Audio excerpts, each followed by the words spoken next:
तमिलनाडु की राजनीति में इस समय पारा 7वें आसमान पर है। राज्य की 234 सीटों पर 23 अप्रैल को वोट डाले जाने हैं, लेकिन सबकी नजरें टिकी हैं एक ऐसी सीट पर जिसे व्यापार की राजधानी और पटाखा हब कहा जाता है। हम बात कर रहे हैं विरुधुनगर विधानसभा सीट की। क्या डीएमके अपना किला बचा पाएगी या नए खिलाड़ी बाजी मार ले जाएंगे? चलिए हम आपको बताते हैं तमिलनाडु के विरुधुनगर विधानसभा सीट का समीकरण और यहाँ के लोगों की पहली पसंद आखिर कौन है। नमस्कार, आप देख रहे हैं रडार फॉर इंडिया और मैं हूं आपके साथ स्वप्निल यादव।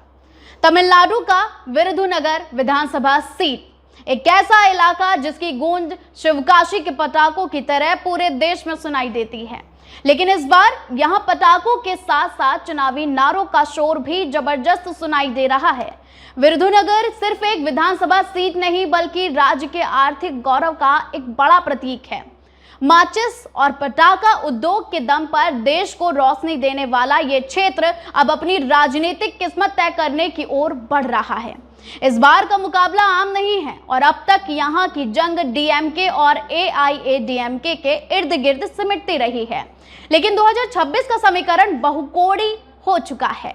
मैदान में दिग्गजों की फौज है। कौन दिग्गज है, चलिए हम आपको बताते हैं। विजय प्रभाकरन डीएमडीके अपने पिता की विरासत को आगे बढ़ाने का इसी चुनाव में काम करेंगे।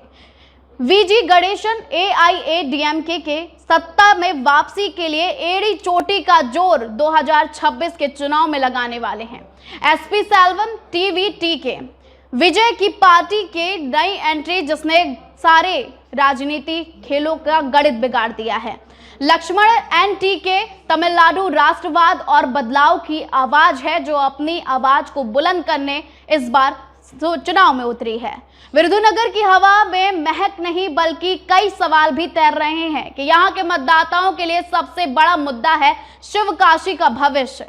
पटाखा उद्योग पर लगी पाबंदियां, जीएसटी की जटिलताएं और गिरता निर्यात व्यापारिक समुदाय को परेशान कर रहा है। इसके साथ ही युवाओं के लिए रोजगार की कमी, पीने के पानी की पुरानी समस्या और क्या ढीला पड़ता बुनियादी ढांचा, ये सारे अहम मुद्दे बन चुके हैं। यहाँ नादर नायडू एससी और ओबीसी समुदाय का वोट बैंक ये तय करेगा कि जीत का सेहरा किसके सर सजेगा। व्यापारी वर्ग ऐसी सरकार चाहता है जो व्यापार में इज्जत दे, ना कि फ्रीज। वहीं सत्तारूढ़ डीएमके अपनी साख बचाने के लिए पिछली जीत के रिकॉर्ड को दोहराना चाहती है, लेकिन नई पार्टियों के आने से वोट बैंक में सेंधमारी तय मानी जा रही है।